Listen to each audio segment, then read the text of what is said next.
Hello friends, good evening. एक study के अनुसार अरेका पाम इंडोर प्रदूषण को यानी पॉल्यूशन को कम करने में मदद करता है और सांस लेने के लिए आपको प्रदूषण मुक्त हवा मिलती है।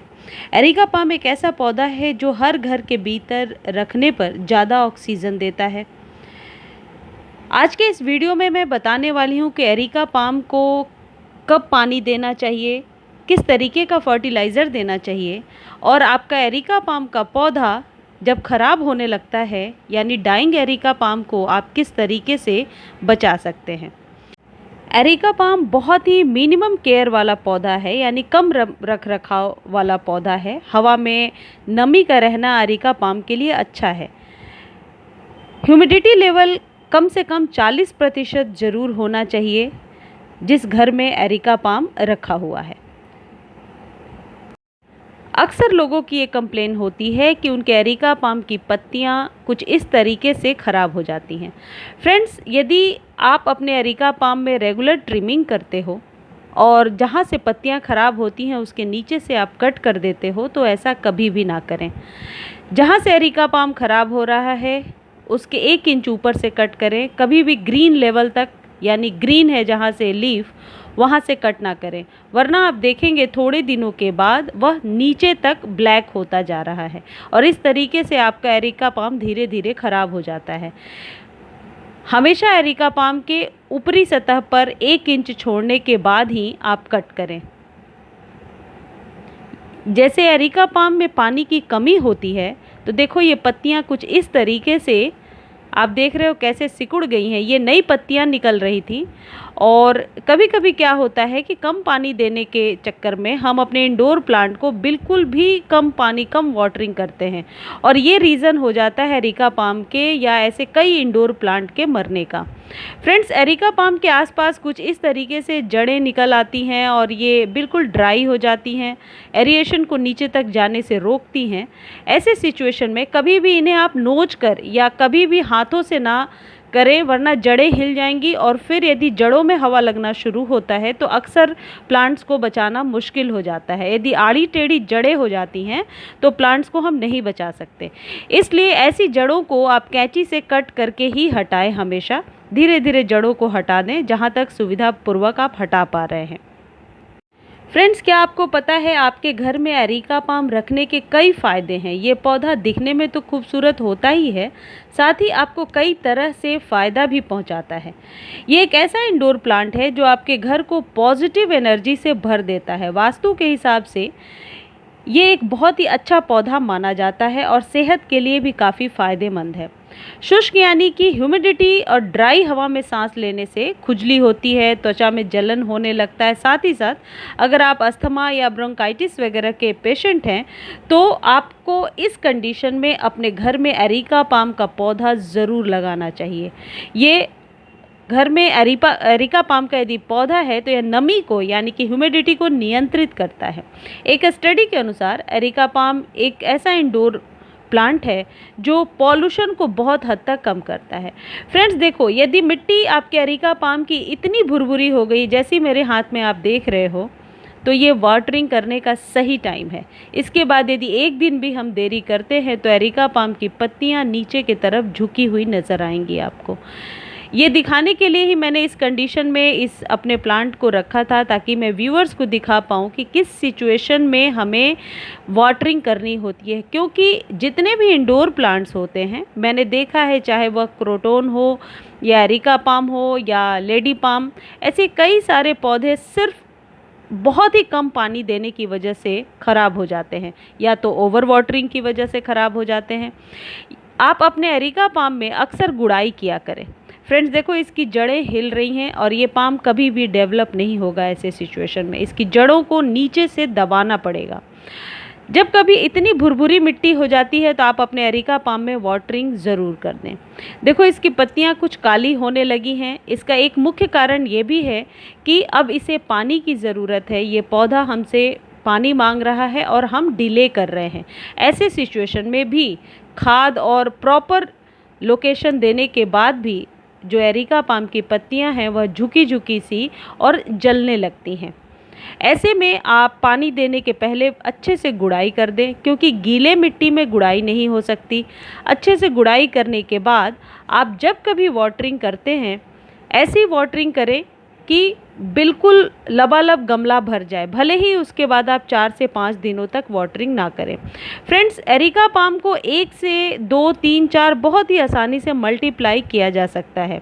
जो पौधा अभी आप देख रहे थे वो मैंने अपने एरिका पाम के प्लांट से ही अलग किया है। वो पौधा काफ़ी अच्छा चल रहा है क्योंकि छोटे कंटेनर में लगा है और उसमें पानी की कमी नहीं हुई है। फ्रेंड्स, यदि इस तरीके से एरिका पाम की पत्तियां काली हो रही हैं तो आप उसे जहां से ब्लैक हो रही हैं उससे 1 इंच छोड़ करके कट करें, जैसा कि अभी मैं आपको दिखा रही हूं। ऐसे में क्या होगा कि ये जो ब्लैक हो रही हैं पत्तियां, ये नीचे तक नहीं जाएंगी। यदि आप ग्रीन लेवल तक काट दोगे, देखो जैसे मैंने ये कट किया था, तो उसके नीचे तक वो ब्लैक नहीं हुआ है, वहीं पर स्टॉप हो गया है।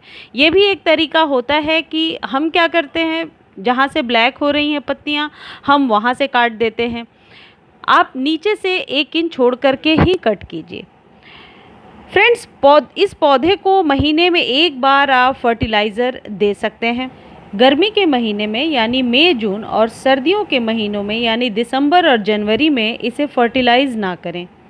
सर्दियों में आप वर्मी कंपोस्ट को 7 दिनों तक पानी में भिगो दें और फिर उस मिश्रण को इस पर यूज़ करें। यदि गर्मी में खाद देना चाहते हैं तो वर्मी कंपोस्ट को सिर्फ 3 दिनों तक पानी में भिगो कर रखें और फिर उसमें 10 गुना आप पानी मिला करके बिल्कुल पतली सी घोल तैयार करें और फिर उसे छान करके आप स्प्रे भी कर सकते हैं और इसकी सिंचाई भी कर सकते हैं। स्प्रे करना माइक्रोन्यूट्रिएंट्स से काफ़ी अच्छा होता है। माइक्रोन्यूट्रिएंट्स के कई सारे सब्स्टिट्यूट हम घर में भी बना सकते हैं और माइक्रोन्यूट्रिएंट्स बाज़ार में भी उपलब्ध हैं, जिन्हें घोल तैयार करके हम अपने पौधों पर छिड़काव कर सकते हैं। फ्रेंड्स, गमले की मिट्टी बनाते समय इस बात का ध्यान रखें कि 50% बगीचे की मिट्टी और 30% रेत और 20% कोई भी जैविक खाद, वैसे जो गोबर की खाद है या वर्मी कंपोस्ट, इसके लिए सबसे ज़्यादा अच्छा होता है। फ्रेंड्स, मैं अपने एरिका पाम को जो हर एक महीने 1 चम्मच फर्टिलाइज़ करती हूँ वह है स्टोन डस्ट। स्टोन डस्ट क्या होता है और ये हमारे प्लांट पर किस तरीके से काम करता है, इस पर कंप्लीट वीडियो हमारे चैनल पर है, आप देख सकते हैं, लिंक आई बटन में दे दूँगी। स्टोन डस्ट की वजह से इसकी पत्तियाँ चमकदार बनती हैं और ये कैल्शियम प्रदान करता है हमारे फॉलिएज वाले प्लांट्स को। 1 चम्मच काफ़ी है यदि 10 इंच का कंटेनर है और इसे महीने में 1 बार हम यूज़ कर सकते हैं। इसे पानी में घोल करके भी यूज़ कर सकते हैं, लेकिन आज मुझे अपने प्लांट को वाटरिंग करनी है। ऐसे सिचुएशन में ऊपर से 1 चम्मच देने के बाद मैं इसे अच्छे से वाटरिंग कर दूंगी, ताकि ये जो स्टोन डस्ट है ये जड़ों तक बहुत ही आसानी से पहुंच जाए। फ्रेंड्स, मैं पर्सनली अपने अनुभव से आपको ये बता रही हूँ कि एरिका पाम को बहुत बड़े कंटेनर में ना लगाएं। एरिका पाम को रूट बाउंड पसंद है, बहुत ज़्यादा नहीं, लेकिन कई प्लांट ऐसे होते हैं जो थोड़े स्मॉल कंटेनर में अच्छे से ग्रो करते हैं। तो एरिका पाम को आप 10 इंच से 12 इंच तक का ही कंटेनर दीजिए, वह बहुत ही अच्छा ग्रो करेगा। हर 2-3 साल में आप गमले की मिट्टी को उपजाऊ बनाते रहें, रिजेनरेट करते रहें या फिर मिट्टी को चेंज करते रहें। और इस बात का ध्यान रखें कि कभी भी डायरेक्ट सनलाइट इस पर ना पड़े। Areca palm complete indoor plant है, आप इसे घर में बहुत ही अच्छे से रख सकते हैं। जैसा आप देख रहे हो, मैंने अपने ड्राइंग रूम में रखा हुआ है और ये बहुत ही अच्छा चल रहा है। फ्रेंड्स, आप अपने एरिका पाम को टाइम टू टाइम ट्रिम किया करें ताकि यह एक उचित शेप ले सके। इसकी जो पत्तियां होती हैं यह ऑक्सीजन को उत्पादित करती हैं, यानी ऑक्सीजन देती हैं, और यह एरिका पाम का एक ऐसा पौधा है जो घर के भीतर रखने पर ज़्यादा से ज़्यादा ऑक्सीजन को प्रोड्यूस करता है। इसी वजह से ऑक्सीजन का उत्पादन करने वाले इंडोर प्लांट्स की सूची में यदि आप सर्च कर देखना चाहते हैं कि ये मैं सही बता रही हूँ या नहीं, तो आप देख सकते हैं कि इंडोर प्लांट्स की जितनी भी सूची नासा ने जारी करी है उसमें एरिका पाम जो है ये एक अच्छा स्थान रखता है।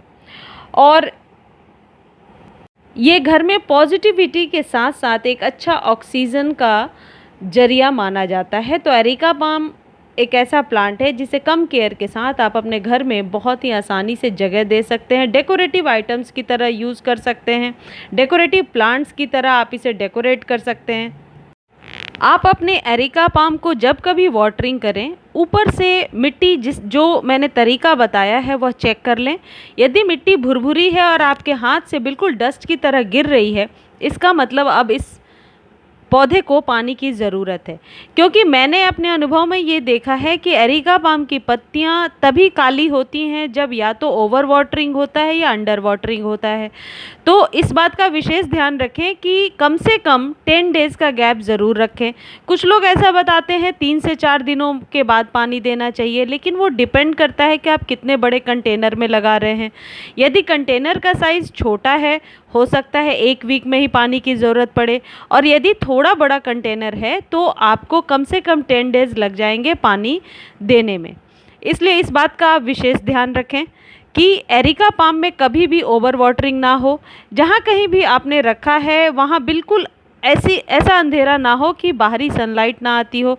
थोड़ी सी सनलाइट बाहर की और हवा तो आनी ही चाहिए, ताकि ये किसी भी प्लांट के लिए ज़रूरी है।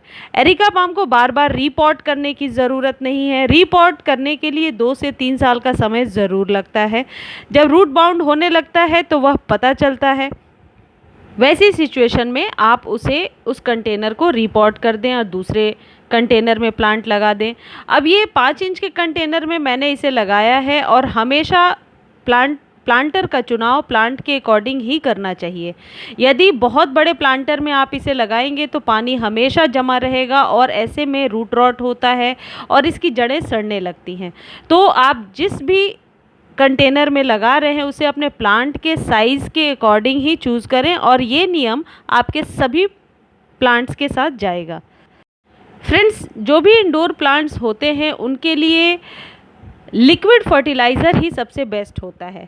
आप इसे सरसों की खली का लिक्विड फर्टिलाइज़र भी बनाकर दे सकते हैं, लेकिन इसे हम धूप में नहीं रखते, इसलिए जब कभी आप फर्टिलाइज़र दें उसे एकदम पतली लिक्विड सी, बहुत ही पतला सा लिक्विड बनाकर दें, ताकि इसकी जड़ों में फंगस ना लगे। कई बार मैंने देखा है कि सरसों की खली का लिक्विड फर्टिलाइज़र हम दे देते हैं और ऊपर से मिट्टी में फंगस लगने की समस्या होती है। तो एरिका पाम को यदि आप सरसों की खली देना चाहते हैं तो ड्राई फॉर्म में दें, और यदि लिक्विड फॉर्म में दे रहे हैं तो बहुत ही पतला सा घोल बना कर दें। फ्रेंड्स, ये जानकारी अच्छी लगती है तो चैनल को लाइक, शेयर और सब्सक्राइब करना ना भूलें। Thank you friends.